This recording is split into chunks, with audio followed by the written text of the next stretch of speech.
Isang mapagpalang araw po sa ating lahat. Ako po si Charles at welcome po sa aking daily devotion. Sa araw na ito, ating tatalakayin ang topic na Antichrist. So ano nga ba or sino nga ba yung mga Antichristo nung mga noon? So 1 John chapter 2 to 8, mga anak, huling oras na. Mga anak, huling oras na, gaya ng inyong narinig, ang mga Antikristo.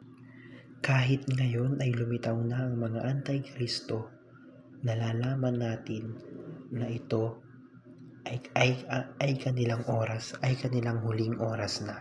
So, punta tayo sa unang katuruan ng sabi rito.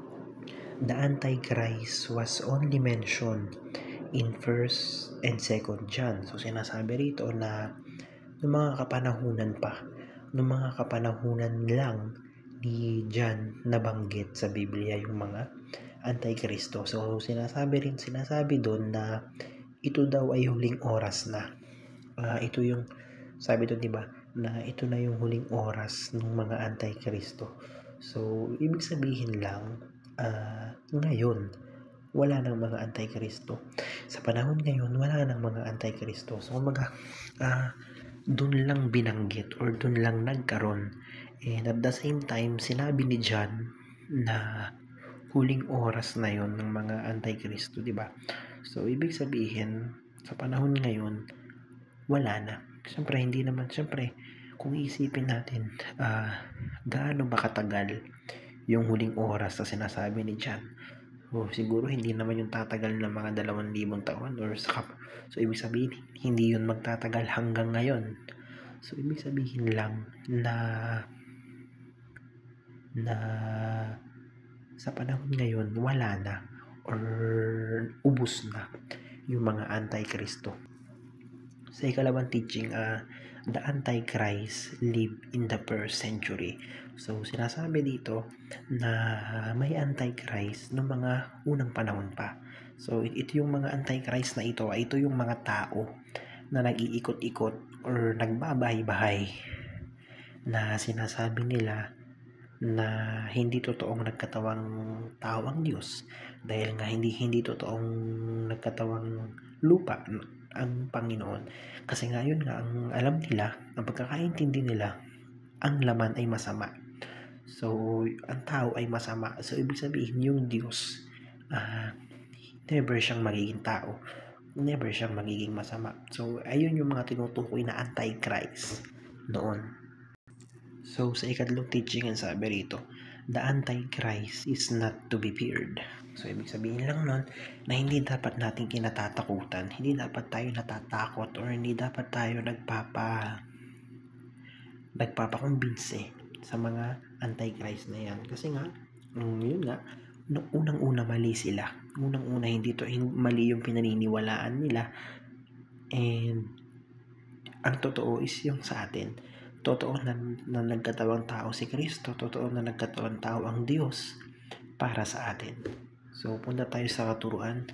Sa application, paano ba natin ito may apply sa ating mga buhay? So, unang-una rito, study the Bible.